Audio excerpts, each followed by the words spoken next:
Hi, my name is Dr. Jennifer McMahon. I'm a senior lecturer in the Department of Psychology here in the University of Limerick. I work in the area of mental health with a specific focus on young people and children's mental health. So in relation to mental health, science can help us understand our feelings and our emotions. Our feelings and our emotions are these constructs that, we all experience every day, but sometimes our thoughts, our feelings and emotions can be overwhelming and lead to mental health difficulties. So science can really help us understand what is the events that lead to difficult thoughts, feelings and emotions, and more importantly, how can we intervene to support somebody to come back to a feeling of well-being and positive mental health. One of the key areas that we can look at through the lens of science is looking at what we call active ingredients in interventions. So for example, what works for people and when. This is really important in terms of understanding the drivers of change in relation to our mental health and developing positive emotions and feelings that we can deal with in our everyday lives.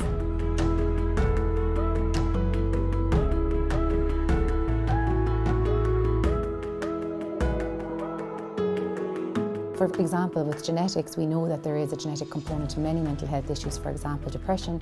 And we also know that environmental factors are really important. So adverse early life experience, things like poverty, neglect, trauma, they're all really important factors in the onset of mental health issues.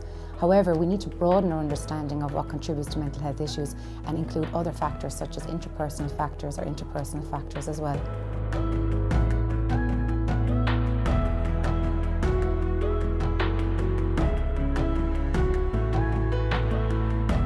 Our research here focuses particularly on school context because school is where a lot of young people spend most of their time.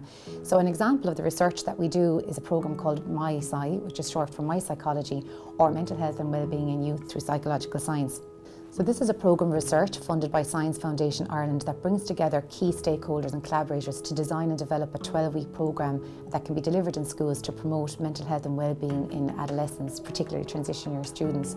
What's really interesting about this research is that prior research that we conducted indicated that oftentimes efficacious treatments or interventions that we know that work often don't get deployed in schools and in youth contexts, and this can be because of a whole host of reasons, but usually because the interventions themselves do not take account of the needs of young people or the needs of teachers or the needs of the dynamic and busy school context. So what we've done through this programme of research is that we've collaborated with young people, with teachers and a whole host of youth-focused providers such as Jigsaw, the Health Service Executive and University Hospital Limerick.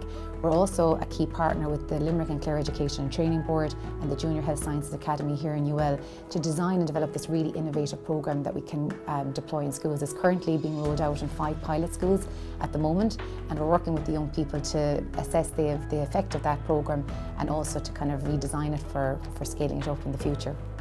There's a whole host of research looking at the various different contributing factors that lead to the onset and development of mental health issues. So for example, in Trinity College Dublin, they're researching biological intervention of psilocybin, which is the active ingredient in certain mushrooms to treat depression. In the University College Cork and here in the University of Limerick, there is a whole host of research looking at the social determinants of mental health, which focuses in on issues of trauma, looking at early adverse experiences, looking at neglect and social deprivation as factors contributing to the onset of those issues.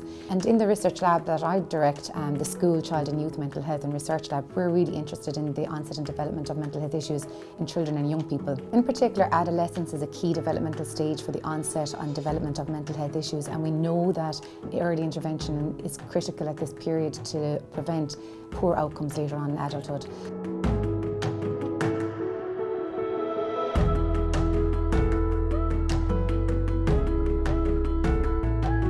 There's never been a better time to access information. So there's a range of podcasts, websites and online resources that people can find out a little bit more about the issues that they're concerned about. For example, the HSE have a great list of books that people can read on various different aspects of concern. It could be issues around depression, anxiety, eating disorders and so on. And Jigsaw also have a really good self-help list as well that relates specifically to young people and adolescents. We also can engage with a therapist or a psychologist if we want to create a deeper understanding of what's happening for ourselves. And all therapists and psychologists will engage in what we call psychoeducation, which is an explanation of the processes and mechanisms that underlie mental health issues and challenges.